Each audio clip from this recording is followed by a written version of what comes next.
സ്തോത്രം. ദൈവം നിങ്ങളെ ധാരാളമായിട്ട് അനുഗ്രഹിക്കട്ടെ. 1 ശമൂവേൽ 16 അധ്യായം നിങ്ങൾ താഴോട്ട് വായിക്കുമ്പോൾ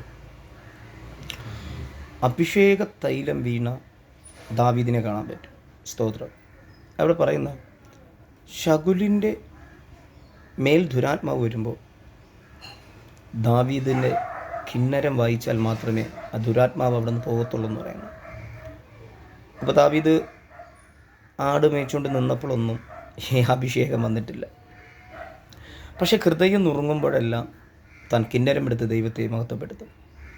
ഇതിൽ കേൾക്കുന്ന നിങ്ങളോട് പരിശുദ്ധാത്മാവ് പറയുന്നു, നിൻ്റെ ഹൃദയത്തെ എത്രത്തോളം സ്തോത്രം ബലഹീനപ്പെടുത്താൻ പറ്റൂ അത്രത്തോളം സാത്താൻ ബലഹീന വിഷയങ്ങൾ കൊണ്ടിടും. പറഞ്ഞുതരാം.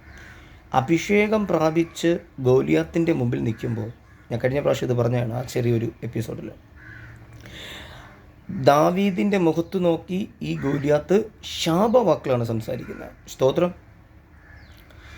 മറ്റുള്ളവരത്തെല്ലാം അവൻ ഭീഷണിയുടെ വാക്കാണ് സംസാരിക്കുന്നത്. അതിൻ്റെ അർത്ഥം നിന്നെ ഏതിൽ എങ്ങനെ ഏത് വിഷയത്തിൽ സംസാരിച്ചാൽ നീ താഴേക്ക് പോകുമെന്ന് സാത്താൻ അറിയാം. കാരണം ഈ ദാവീദിൻ്റെ കുടുംബത്തിനകത്ത് റിജക്റ്റിംഗ് വാക്ക് കേട്ടാണ് ദാവീദ് വളർന്നുകൊണ്ടിരിക്കുന്നത്. 55 സങ്കീർത്തനങ്ങൾ വായിച്ച് നോക്കണം.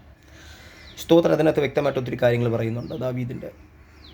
അപ്പോൾ അതിനകത്ത് നിങ്ങൾ ശ്രദ്ധിക്കേണ്ട കാര്യം, എല്ലാവരെയും ഭീഷണിപ്പെടുത്തുന്ന ഈ ഗോലിയാത്ത് ഈ ദാവീദിൻ്റെ മുഖത്ത് നോക്കി ശാപവാക്കുകൾ പറഞ്ഞതിൻ്റെ അർത്ഥം അവൻ പ്രാപിച്ചു കൊണ്ടുവന്ന അഭിഷേകത്തെ അവനിൽ നിന്ന് തന്നെ അവിശ്വാസത്തെ ഉളവാക്കി കളയാനായിരുന്നു. അതായത് അവിടെ ചേട്ടനോട് സംസാരിക്കുന്നുണ്ട്. ചേട്ടൻ പറയുന്നത്, അപ്പൻ്റെ കുറച്ച് ആടുള്ളതിനെ നീ എവിടെ കൊണ്ടിട്ടിരിക്കുന്നു, നിൻ്റെ സ്വഭാവം ശരിയല്ല, നിന്നെ എങ്ങനെ ഞങ്ങൾ വിശ്വസിക്കും, ഇങ്ങനെയൊക്കെയുള്ള സംഭാഷണങ്ങൾ കേൾക്കുമ്പോൾ ദാവീദ് അവിടെ നിന്ന് തിരിച്ചു വരികയാണ്. അതായത് ഈ ഗോലിയാത്തെ കൊന്ന എന്ത് കിട്ടുമെന്നൊക്കെ സംസാരിക്കുന്ന ദാവീദിനെ സ്വന്തം സഹോദരന്മാർ ഡൗൺ ചെയ്യുന്ന വാക്കുകൾ സംസാരിക്കുകയാണ്. എന്നെ എഴുതിക്കൂടി കേൾക്കുന്ന നിങ്ങളോട് പരിശുദ്ധാത്മാവ് വ്യക്തമായി പറയുന്നത്, നീ പരിശുദ്ധാത്മാവ് പ്രാപിച്ചു യുദ്ധക്കളത്തിൽ ആത്മാവിൻ്റെ പവറിൽ സ്തോത്രം പ്രാർത്ഥിക്കുമ്പോൾ നിൻ്റെ കുടുംബത്തിനകത്ത് നിൻ്റെ ചർച്ചക്കാരനാർ, നിൻ്റെ ചർച്ചിലുള്ളവർ, ആരെങ്കിലും ഒരു വ്യക്തി നിൻ്റെ ദോഷമായി സംസാരിപ്പിക്കും, നിന്നെ മോശമായി ചിത്രീകരിക്കും. നീ അത് നോക്കരുത്. നിന്നെ വിളിച്ച ദൈവം വിശ്വസ്തൻ, നീ അവനെ നോക്കുക. കാരണം നിൻ്റെ വളർച്ചയെ തടസ്സപ്പെടുത്തുന്ന ഒരു സ്പിരിറ്റ് ഉണ്ട്. പൗലോസ് പറയുന്നു, ക്രിസ്തുവിൻ്റെ സ്നേഹത്തിൽ നിന്ന് എന്നെ വേർതിരിക്കുന്നത് ആര്? അപ്പോൾ യേശുവിൻ്റെ സ്നേഹം നിന്നിൽ വരരുത്. നിൻ്റെ കുടുംബക്കാരുടെ, നിൻ്റെ തലമുറയുടെ സ്വഭാവം നിനക്ക് വരണം. സ്നാനപ്പെട്ടവൻ പുതുമനുഷ്യൻ പഴയ മനുഷ്യനെ കുഴിച്ചിട്ടെന്ന് തിരുവചനം പറയുന്നു. സ്നാനപ്പെട്ടവൻ ക്രിസ്തുവിനോട് ചേർന്നു. അപ്പോൾ യേശുവിനോട് ചേരുമ്പോൾ പരിശുദ്ധാത്മാവ് നിറയും, ക്രിസ്തുവിൻ്റെ സ്നേഹം വരും. ഒരാൾ എന്തെങ്കിലും പറഞ്ഞു കഴിഞ്ഞാൽ തിരിച്ച് മറുപടി പറയാതെ ആ വ്യക്തിക്ക് വേണ്ടി പ്രാർത്ഥിക്കും. അതുകൊണ്ടാണല്ലോ വചനം പറയുന്നത്, നീ നിൻ്റെ ശത്രുക്കൾക്ക് വേണ്ടി പ്രാർത്ഥിക്കും. അവൻ്റെ കാലൊടിയണം, കൈയൊടിയണം, മരിച്ചു പോകണം എന്നല്ല, അവനോട് ക്ഷമിക്കുക. കണ്ട, സാത്താൻ ഇതൊന്നും പിടിക്കില്ല. ഇങ്ങനെ വരുമ്പോൾ, ഇങ്ങനത്തെ ക്രിസ്തുവിൻ്റെ സ്നേഹം നിൻ്റെ അകത്ത് വരുമ്പോൾ നീ പരിപൂർണമായും പരിശുദ്ധാത്മാവിൻ്റെ കൺട്രോളാവും. അങ്ങനെ വരുമ്പോൾ നീ മുട്ടുമടക്കുന്നതിന് മുമ്പ് സ്വർഗം നിനക്ക് വേണ്ടി തുറക്കും. അതുകൊണ്ടാണ് സെഫാനോസിന് സ്വർഗം തുറന്നു കൊടുത്ത്. ശ്രദ്ധിക്കണം കേട്ടോ, നിങ്ങൾ കളഞ്ഞിട്ട് പോകരുത്. സ്തോത്രം. ഹല്ലേലൂയ. ഇവിടെ ദാവീദിനെ, അഭിഷേകത്തിൽ നിറഞ്ഞ ദാവീദിനെ, തീഷ്ണതയോടെ നിന്ന ദാവീദിനെ ഗോലിയാത്ത് സംസാരിച്ചത് കേട്ടാൽ ഇതേപോലെ തന്നെയാണ് ശൗലി സംസാരിച്ചിട്ടുണ്ട്. അവൻ യോദ്ധാവാണ്, നീ യോദ്ധാവല്ല. കണ്ട, അന്നേരം ദാവീദ് പറഞ്ഞ്, നമുക്കിതൊരു ഈ സ്റ്റോറിയൊക്കെ അറിയാം.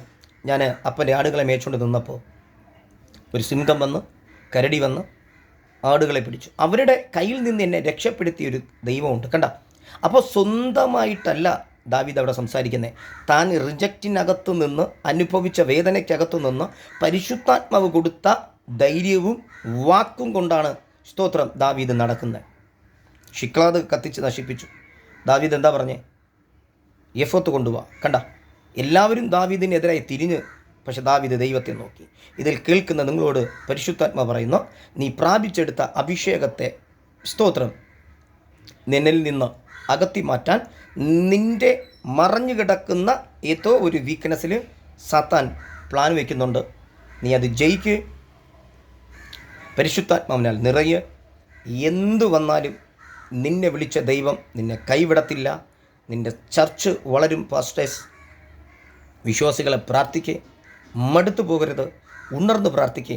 പരിശുദ്ധാത്മാവ് നിങ്ങളെ സഹായിക്കട്ടെ. ഒന്നുകൂടെ ഞാൻ പറയുന്നു, ദൈവനാമത്തിലെ കൃപയാൽ ഒന്നുകൂടെ പറയുന്നു, പരിശുദ്ധാത്മാവിനാൽ മാത്രമേ ഈ ബൈബിൾ വായിക്കാവൂ, വചനം ഗ്രഹിക്കാവൂ. കാരണം ആഴങ്ങൾ ഒളിച്ചിരിക്കുന്ന പരിശുദ്ധാത്മാവിന് മാത്രമേ. കാരണം ബൈബിൾ എഴുതിയത് പരിശുദ്ധാത്മാവാണ്.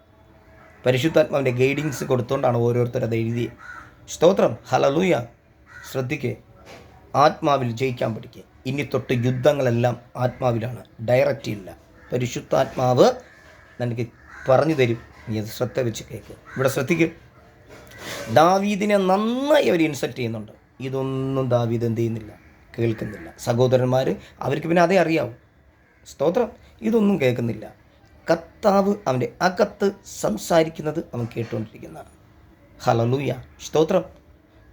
അഭിഷേകമാണ് നിന്നെ നിയന്ത്രിക്കേണ്ടത്, നീയല്ല. പ്രസംഗിക്കുന്ന ഞാനുമല്ല. അഭിഷേകം, പരിശുദ്ധാത്മാവ്. ഈ വചനങ്ങളാൽ ദൈവം നിങ്ങളെ ധാരാളമായിട്ട് അനുഗ്രഹിക്കട്ടെ. ഒരു യുദ്ധമുണ്ട്, നിന്നെക്കൊണ്ട് ദൈവം അത് ചെയ്യിപ്പിക്കും. ഭയപ്പെടരുത്, ദൈവം അനുഗ്രഹിക്കട്ടെ. സ്തോത്രം.